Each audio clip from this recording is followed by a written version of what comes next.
Yeah, I don't know if anybody's connected. Were we ever really broadcasting? Do you know? I don't know. Like this, you see this red button down here? Was it ever? I don't know. I think we were good. Whatever. There are other people are.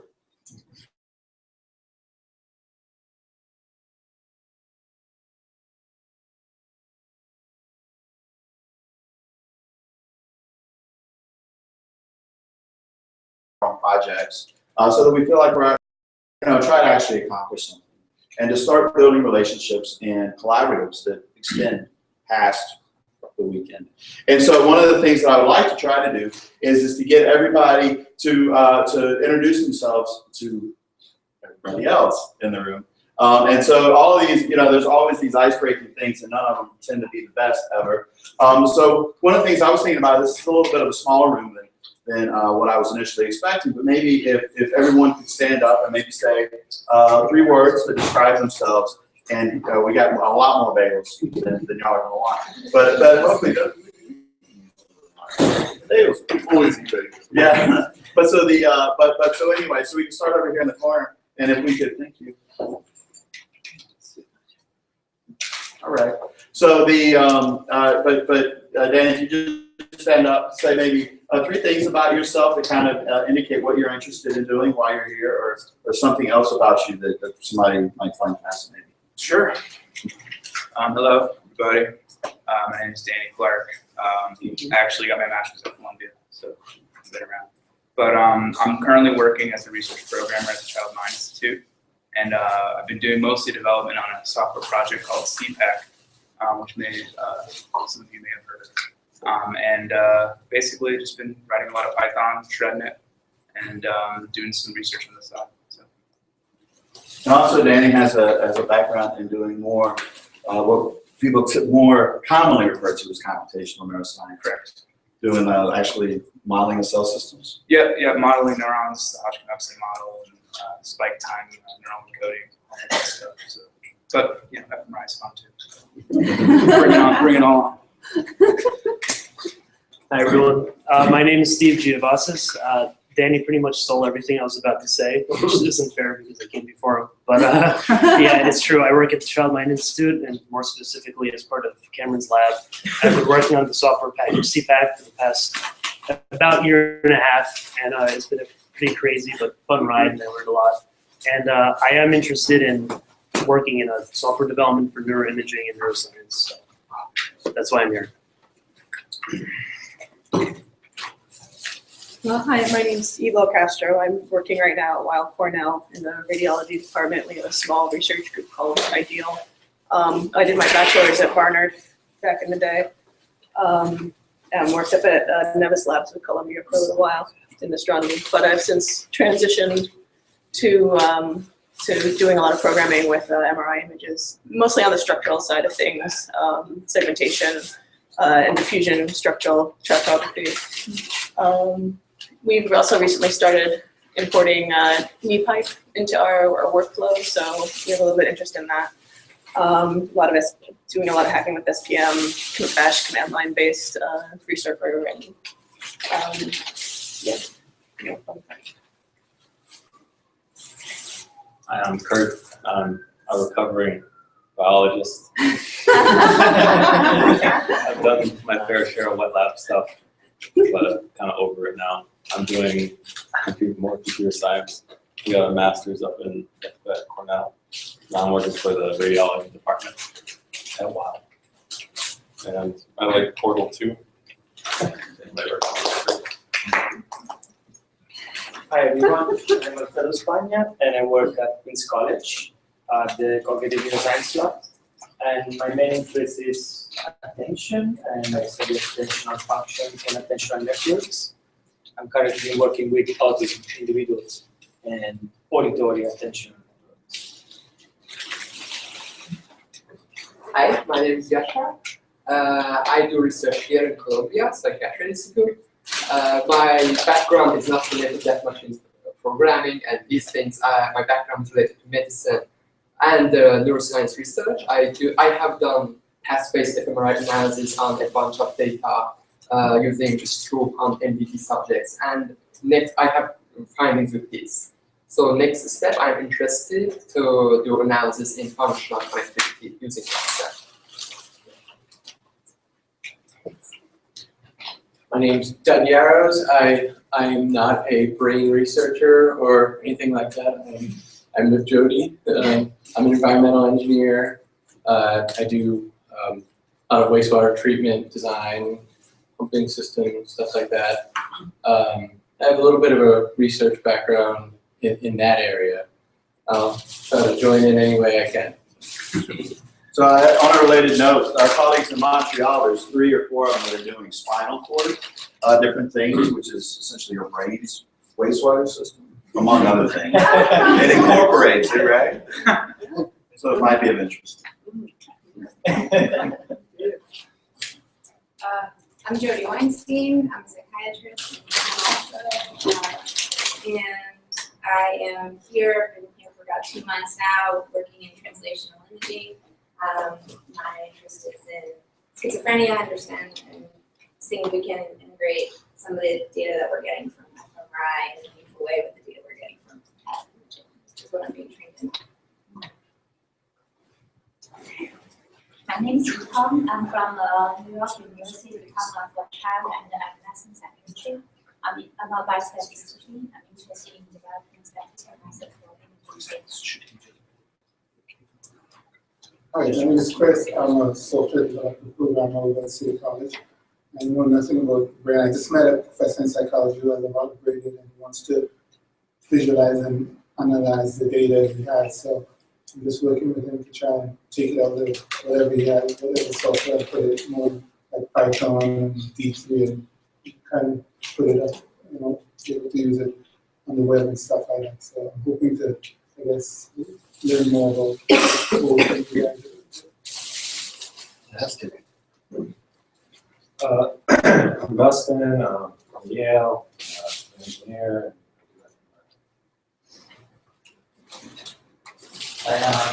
I'm Ray, and I'm from the University Institute of Technology, and I'm the programmer in the group, like studying fMRI and DDL. Nice to meet you guys.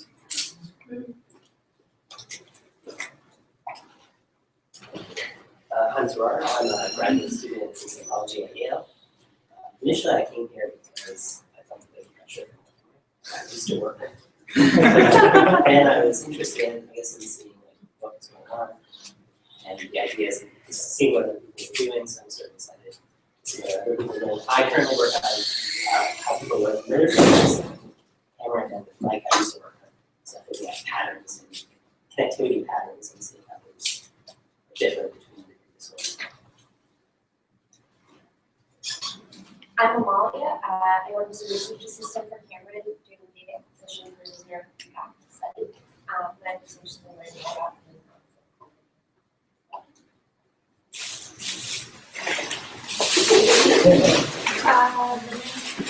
I'm postdoc of microbiome and NCAD and materials. I'm working on the functional boundaries stuff. Functional boundary? Yeah, it's just these resting states from my data to see if we can possibly to the brain based on that and not Hi, I'm Ed. I'm an undergrad at the engineering school on campus. I'm a computer science major, and I work in neural engineering labs down there. So I guess I don't have that much to say about myself. Hi, I'm Rita Tom. I'm a first-year graduate student, PhD student at Columbia University, and I'm currently working Professor Shivang's lab, and we do mainly neural control, sensory coding, that kind of stuff. My primary interest is in neurophysics, especially the long-term BCI, but we still have to work on. Right now, I'm poking in new cortex, primarily the barrel cortex, so in the future I can put into the human neural cortex, human neocortex actually. So yeah, that's what about me. We're in the same lab. Next to everyone. I'm Michelle Fu. I'm from here. I'm China psychiatry. I'm working on brain imaging research with a focus on deficiency data analysis and processing. And I'm also extending my specialties to functional MRI. So I hope I can learn from all of you. Thank you. Hi, I'm Taku Ito. I work at Rutgers University. Our lab focuses on cognitive control and fluid intelligence with fMRI. I typically work on in-house pre-processing pipelines for fMRI and also some analysis with theoretic approaches and also some machine learning. So. Did you say Fluid intelligence? what's that? IQ. I'm Claire Ellis. I'm a real outsider here. I work at Good Housekeeping magazine, and my friend Maggie mentioned it to me. And my interest in sort of neuroscience is both neuropsychoanalysis and also I practice Zen. And like every time I read studies about the brain, it has like a really interesting effect on my practice.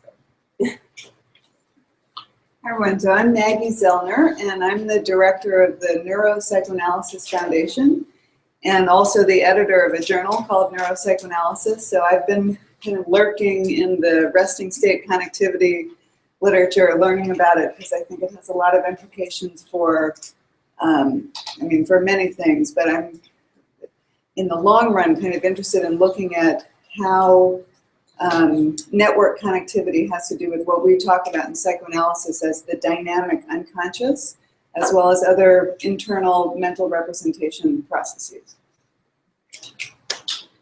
Nice to meet you guys. I'm Alan Yukich-Rich. I'm going to talk to you in just a second. I'm an assistant professor of psychiatry at Yale University. And my overarching interest is on psychosis and cognition and understanding I suppose, computational mechanisms that drive system-level disturbances and ultimately behavioral alterations in psychiatric illness. Just like a little too, you know, I'm Andrew Gerber, the director of the MRI unit here, but I'll tell you a little bit about my research interest. So I originally did a PhD in psychology looking at psychotherapy outcome. That was my passion. In fact, it was with people doing psychoanalytic psychotherapy and psychoanalysis. And then from there, I kind of moved in the direction of wanting to use neurobiological techniques to understand change in response to psychotherapy, which, as many of you know, has been done in a variety of ways, though I would argue not really well. And so I got into the brain imaging world about 10 years ago, and since have really focused on social cognition because it fits in with my theory and with most people's theories of psychotherapy, that if we want to understand how the brain changes in response to that kind of human interaction you have with the psychotherapist, you have to understand essentially the mental representation of relationships, because those, I believe, are really what fundamental thing that's shifting in most kinds of psychotherapy. So that's, I have a research program where we're gathering lots of MRIs before and after psychotherapy, where we're testing out new paradigms to test some of these neural bases for mental representations. And as you all can imagine, data accumulates, and there's lots to analyze, and lots to be published and so on, but it's exciting stuff. Cameron? I'm Cameron Craddock. I told you a little bit about myself, not professionally. So I am a biomedical engineer. I'm an electrical engineer, but I call myself a biomedical engineer because it helps people understand what I do. I'm trained mostly in MR physics, and I spend my time working in psychiatric neuroimaging, trying to develop novel analytical and acquisition techniques to help psychiatrists answer questions about human brain function, particularly in mental disorders. And so most of my research has been oriented towards resting state fMRI, but because clinically that is very applicable. But I'm kind of a jack of all trades when it comes to imaging, so I'm very familiar with DTI, structural analyses, all the different analyses.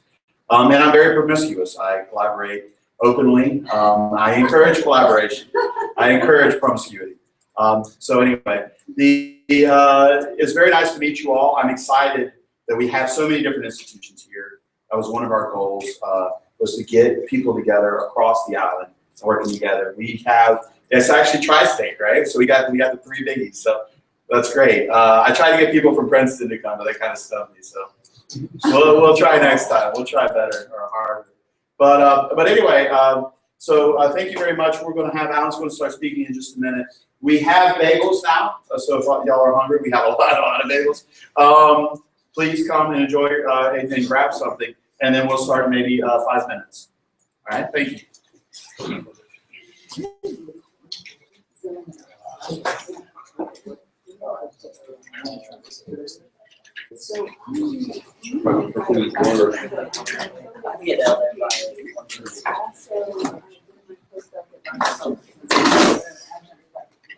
Is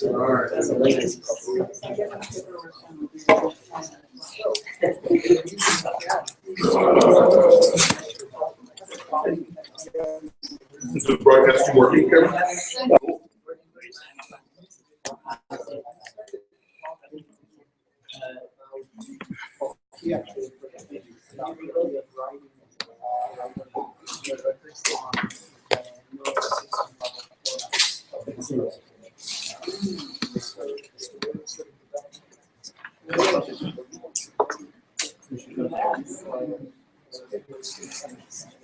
What's that? It's an upside down. No, it's an upside down unit. And so if you want to look something up, you just look down. I don't even know. I know. Right, exactly. Silly.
I don't know.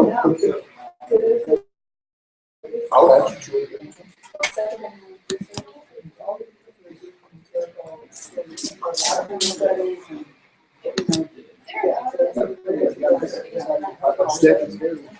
Who's that? Who is the Alex?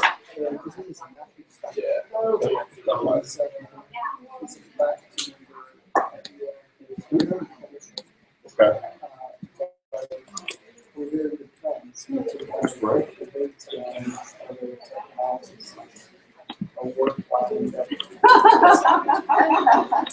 Important debate. Yes. Yeah. That's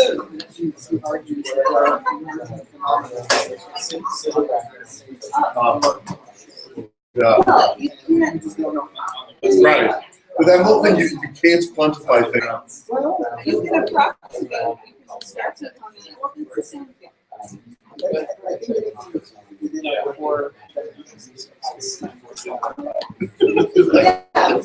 Well, maybe listen. I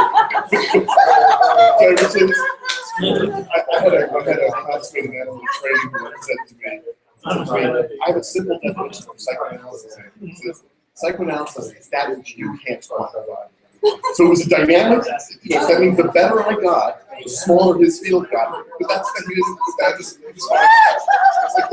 the way you want to define your field. And you're like, yeah, it's just really stupid.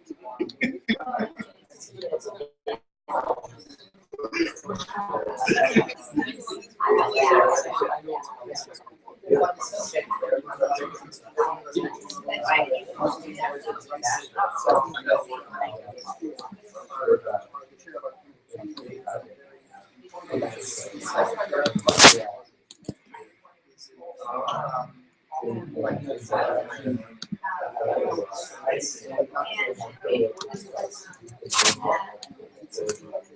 could be enrichment? It could be like taking a really good college.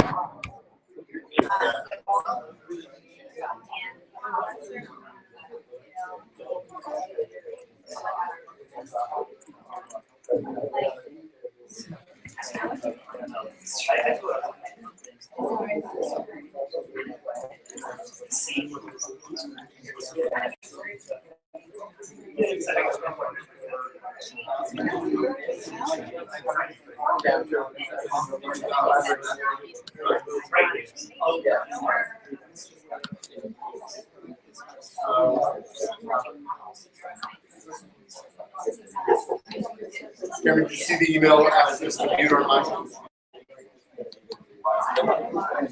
No. How do we do that?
not only a fantastic researcher, but just a fantastic speaker and a great guy, a collaborator. As he mentioned before, he's an assistant professor at Yale, runs a lot of wonderful projects, has published some amazing papers, and I will let it.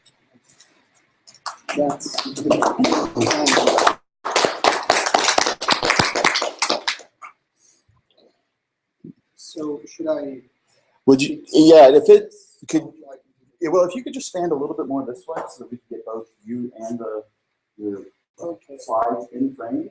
I don't know if it's too tight up there for you, or. So the only thing is we could stop to Yeah, let me move my.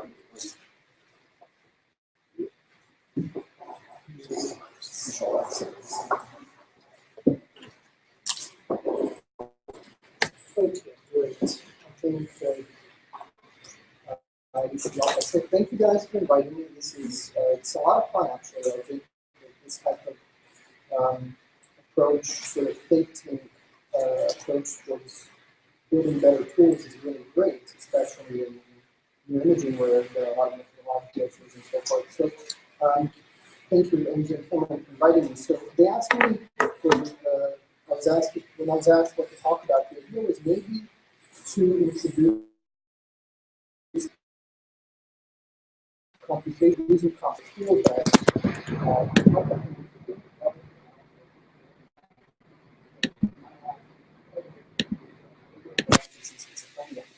so I'll touch on that. So it's a big picture talk to motivate why this is important. And I'll give you one concrete example.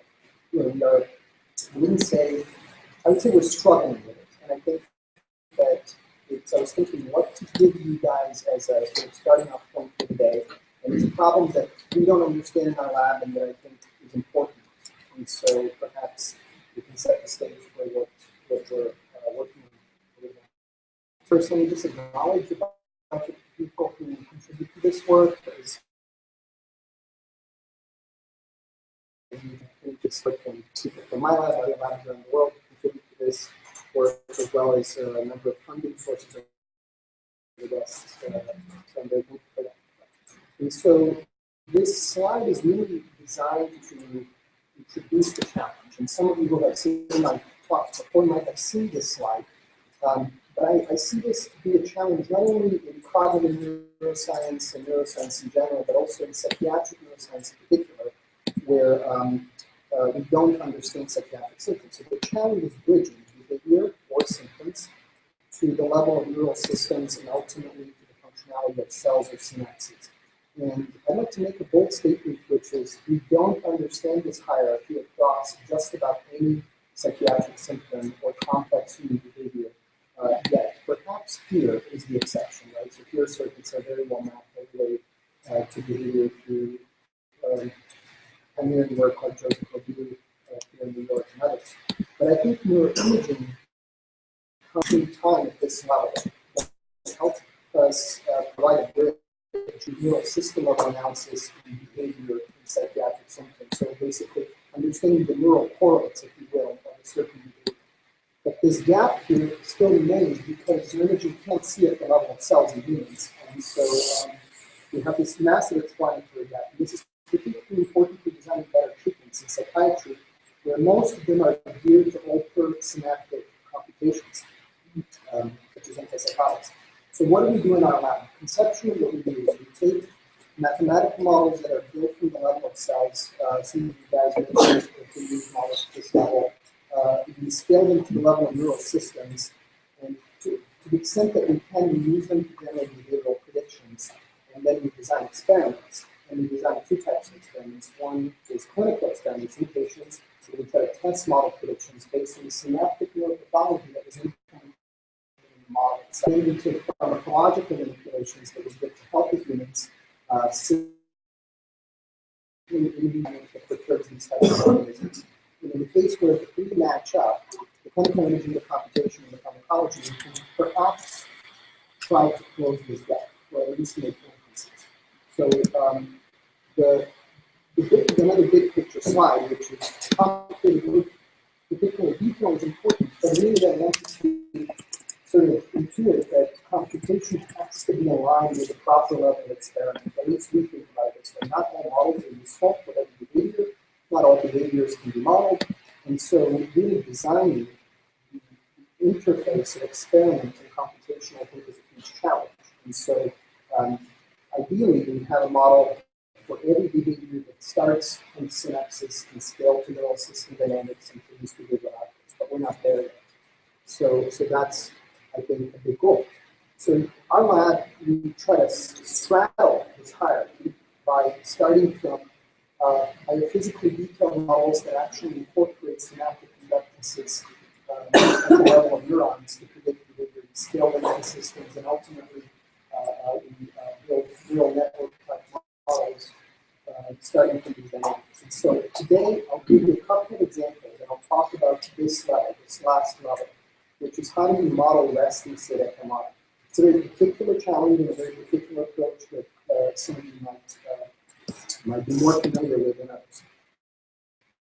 So a brief overview of resting state fMRI. So for those of you who don't use it or who haven't heard about this idea, in 1995, there was a seminal discovery that was at the time considered to be really spurious or even noise by Bharat Biswal and colleagues.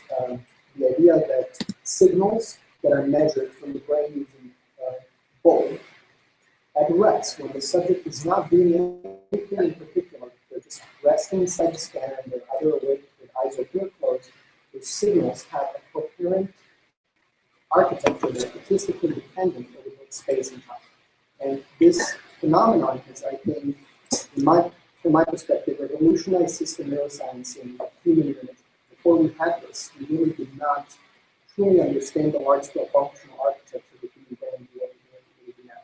So there are some advantages to this approach. It capitalizes on this phenomenon, so it's almost serendipitous in the way that it works. It doesn't have performance compounds, such as task-based imaging. Now, I use task-based imaging in my lab, and I think that resting state and task-based imaging are part of the same equation, and it's really, they should work in unison. They should not work in isolation.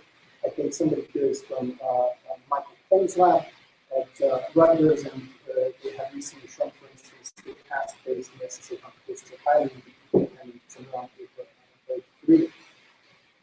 It's also flexible, can be analyzed in many different ways, data-driven, and ultimately it's fact-centric. So somebody mentioned during our initial discussions that it can be used for biomarker development, right? You can leverage pretty easily, perhaps for psychiatric neuroscience problems. And this is a recent review by Randy Buckman colleagues that basically shows you this picture, the seminal discovery from Biswal colleagues in now analyzed with cutting-edge imaging data. What you see is a signal extracted from the left motor cortex and correlated with the rest of the brain. And what you see is the bilateral motor cortex pops up. So nobody's moving here. The subject's going still in the scanner, and yet the two bilateral motor cortices fluctuate coherently over time. And this phenomenon has been leveraged to characterize large-scale neural systems. This is a picture from the review and a picture by Yale and colleagues, where they have discovered and replicated a stable functional architecture across the same 500 individuals and another 500 individuals, and the architecture looks very similar, at least with this gross resolution. And so this is, in my mind, if I have to say what has the imaging given us in LPQ research, it's this. Right? So now we have this macro view, macrocognition of the human brain. And it's an entry point, I think, into psychiatric neuroscience and understanding how these types of systems may go awry in people who develop psychiatric illness. So this slide is one idea, one hypothesis out of many in the field that articulates that schizophrenia, for instance, a severe psychiatric disorder, is a syndrome that is perhaps a disconnection between these large-scale neural systems stemming from cellular metabolics. So again, it really articulates the need to scale our understanding across levels of analysis. And a lot of work has been done in the last probably 5 to 10 years in leveraging the essence of fMRI in this disorder. So I won't focus on any one particular story, but I will introduce a controversy I think that is emerging now and that perhaps could guide how we think about So there's this problem, this very little secret in fMRI that people are trying to address but has not been addressed really systematically. And it's the idea that we need to clean up our signals, right? We have to somehow take this really noisy signal and remove things like moving artifacts, issues that are not related, or signals that are not related to the neuronal computations that are driving the signal. And so the way the field has done it, in healthy individuals first, is to take the entire brain at every time point, calculate that signal, that average, one number, and use statistical approaches to remove that signal from every time point. So it's called global signal regression. Global signal regression is like taking a hatchet with one side to think.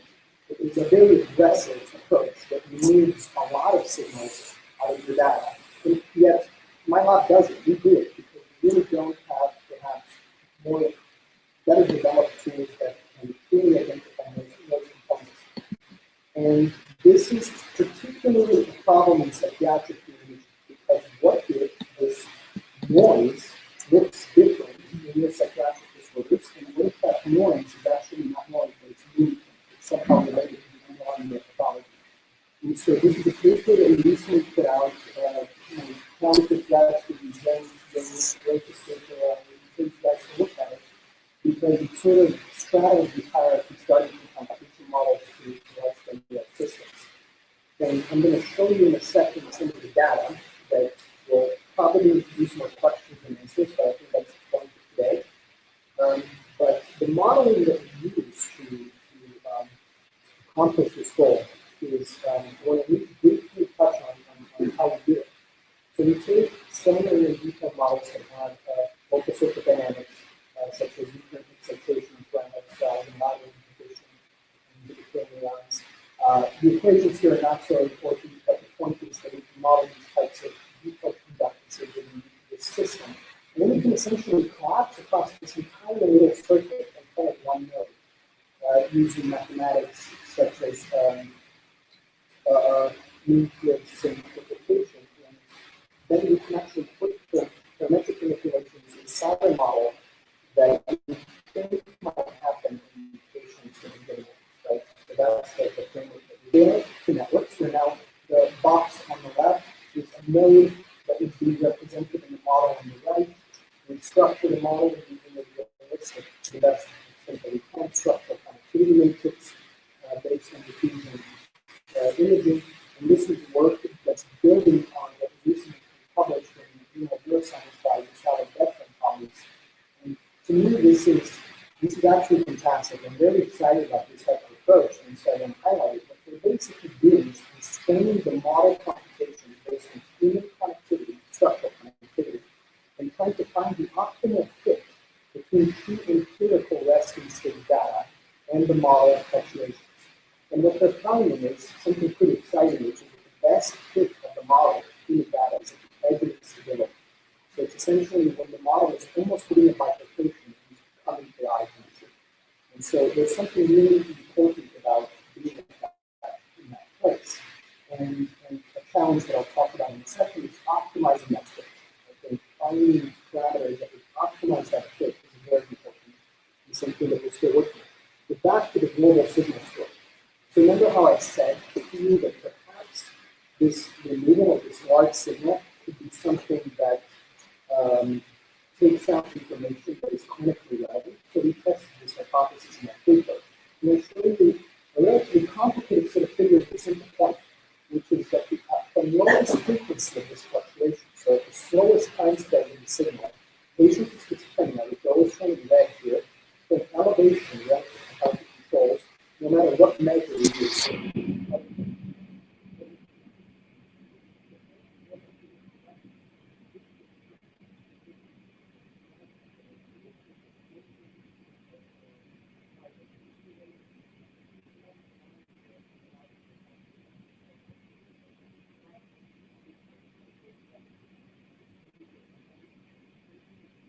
Insight into this standard collected and diagnosed independently and found it. You could say, maybe this is a problem of bad brain. Every psychiatric disorder would show this. We couldn't find it in bipolar disorder. similar medication profiles as our patients. And so, okay, this is both interesting but also problematic, because if we have a definitive difference in this large signal that we're all removing, how does it affect our analysis? How does it actually drive the definitive differences? And before I go there, I want to point out that we also found pretty robust elevated local voxel variability in patients with schizophrenia. On the left, I'm showing you that picture of increase in variability across the entire cortical mantle, and then in bipolar patients, that's the contrast on the right, we didn't see any evidence of this increase. This is just another way to show you a visual of this effect. The big question for our lab was, does this affect quantitative results? Does it actually affect what you see when you remove the signal or not? And we tested this hypothesis using a fluid data-driven approach, right? So we basically quantified quantitatively in every location in the brain and every other location in the brain, and we sampled 160 patients with schizophrenia, and contrasted that with 160 matched controls across these two samples. And the prediction is, if we clean up our data, we should see deficits in lateral PFC. Right? That's the sort of canonical reason that's been implicated in schizophrenia. And that's what we found in this paper. So this is just a replication of prior work, right? We do data-driven connectivity. Some people at Yale use this, in Todd Constable's lab and others. We found reductions in lateral PFC. This replicates, I think, 2 or 3 other papers. This wasn't controversial. This was good. But when we left the global signal in and repeated this analysis, the picture completely changed. So now schizophrenia, chronic patients look as if their cortex is hyperconnected. So which one is it? Is it reduced? Is it? These have very different implications for how we think about the disorder. And so I think that without going into the details about the neurobiology of how we interpret these two, suffice it to say it's a problem, and one that I think a hackathon could perhaps look at or resolve. So what are the implications of this? Imagine this picture here is the actual map, the actual space in 2 dimensions of the topography of the behavior connectivity. And what we're seeing at the very bottom is that focal reduction. So it's just a cartoon illustration of what might be happening. The 2 panels show you the 95% confidence interval around that topography, right? So basically a t-test. So if you impose that t-test, it's your focal reduction. What if we have this large variability in one group that is transforming this topography? That's what might be happening. You might have this elevated variance that's driving everything up, and you start seeing elevations in connectivity that now pop out of the distribution. But a more pernicious problem that perhaps the hackathon could address is, what if this transform is non-uniform? What if the data is being shifted up in a way that is non-linear, and then the between group topography actually doesn't look the same anymore, and you don't know what the ground truth is, right? Even though maybe it's hyperconnected, there's areas that are hyperconnected, and not be the same areas that were hyperconnected when the signal was removed, right? The topography shifts. That's a huge problem. So I'll leave you with that idea. Our data seems to suggest it might be this, but it's by no means. How do we model this, right? So this is the question, I think, that also is noted in this talk, which is, how do we represent this variability of which we silicon, right? So we basically go back to a model, push little parameters in the model like knobs on a dial, and see if you get the elevated variability. Now, the model doesn't move, the model doesn't breathe, the model doesn't drink or smoke, or have any other the suggestion this sort of migraine. So that way we can at least try to see it in silico with the old dynamics we can get from this. So we push around 2 knobs. One is the local recurrent excitation model, the other is the mobile connectivity, that's the entire network. And you can see that both the local variance and the global variance of the entire model goes up as a function of the actual neuronal variance. And when we do DSR, it's attended. So we perform DSR in the model the same way that we do in vivo, and it's attended. We can parameterize the entire thing, and we can find and do what we think is depending on that way.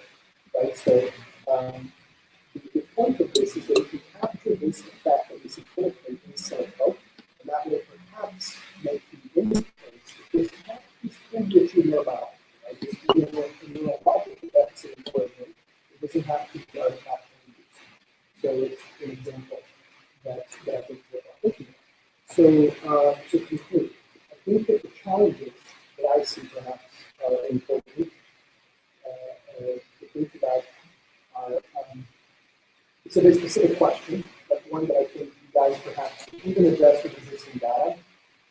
Is global signal uniformly correlated with the boxes in the brain? Very specific analysis you can look to using, right? If that's, depending on the outcome of that analysis, we have problems in the basic cognitive space. We haven't had it recently. Second, how can we model the global signal computationally other than the way that we did? Right? So we did it in a very specific way. Can you guys think of other ways to do it? And finally, this is an ambitious goal, but one that perhaps we carry even forward from the how do you improve the cynical and legal model across levels of analysis, particularly when applied to the SEC computer data, building on the solid evidence published and other papers. Okay, so that's it. I want to thank my lab for really pursuing this work and Jen in particular, who have done most of the work that I presented today. And with questions.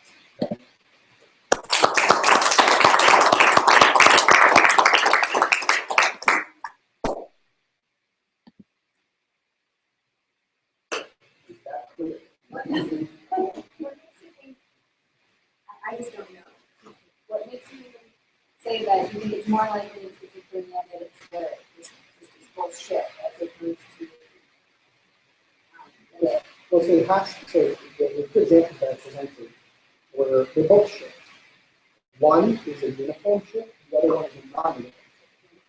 And so we have, so if you go down, if you actually mathematically model this, which is usually by the outside and others, I think, that talks about this, if you're going to be super curious about it, it's going to be a non-uniform shift, right? There's going to be some non-uniformity here.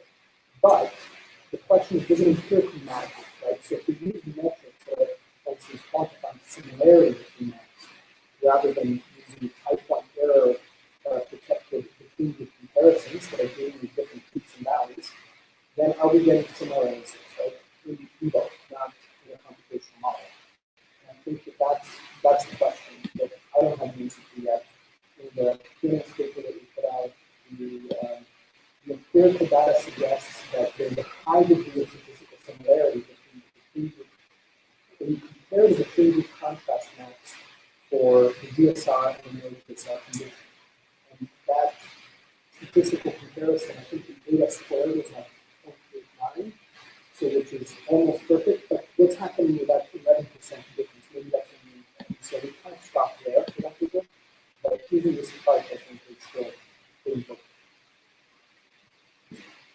Can you go to the slide where you showed this is the data that you still are in the process of submitting or devising, where when you took when you did look at the DSR, the pattern was very interesting. It looked like it excluded most of the default component network areas, which are also back the areas of highest complexity. Yeah, so yeah, no, it's a good question. So there's the nuance details of this were skipped over when I was talking about this, but I should point out that this analysis was done specifically on different boxes.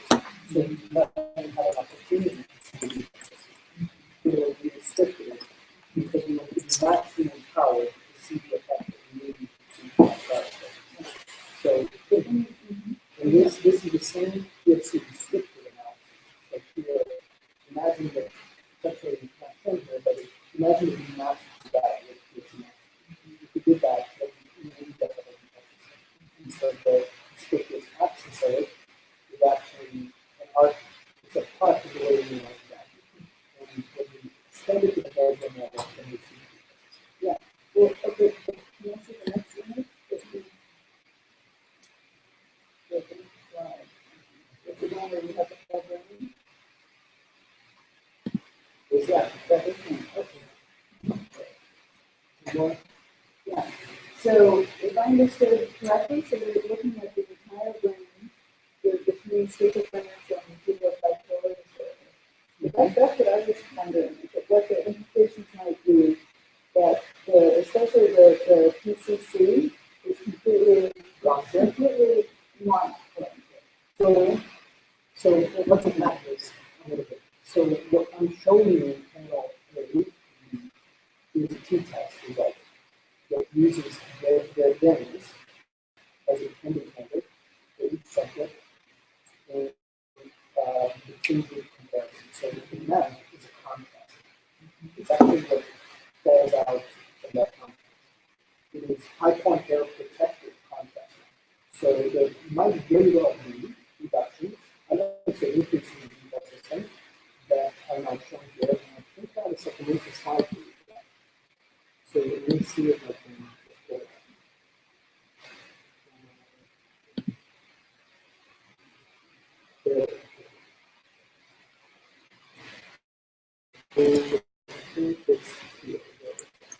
we did look specifically at the default system, right? Because it was a very variance evaluated in this. So we took those quite specific examples and we did that in that way rather than we saw specificity in schizophrenia. We saw preferential increases in associated traits. I think that makes sense, right? Okay. All right, everyone. One more round of applause. Fantastic talk. So I guess Alan kind of gave us one challenge. That's his project idea. Now I'd like to know if any of you others have some more ideas. We have some more people that have joined us. So maybe we can get them to introduce themselves. If you haven't already introduced yourself, you can stand up and maybe give a few words about yourself, what your interests are. Like 5. Starting with you. Hi, I'm Alex. I work with my group now. That my institute and my main interest is like on the basis of neuromodulation, brain stimulation. I work a lot with basic models, where I like create areas in the brain, and now I combine that with the experience from right angle and guide based on the Hi, I'm Katrina Sella, working in the Department of Neurology and we work mostly with the message station and the social I'm not a clinical, I'm back with my clinical and some of the I sometimes I didn't ask people for it. My interest is application of justice with the law, without disability or disability.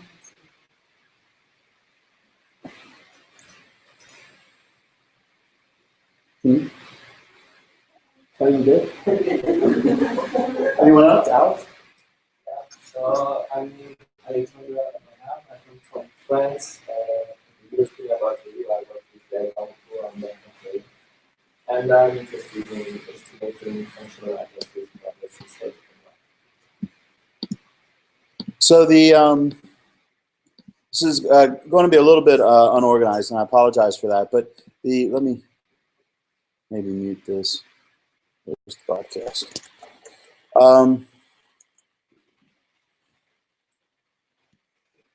But so the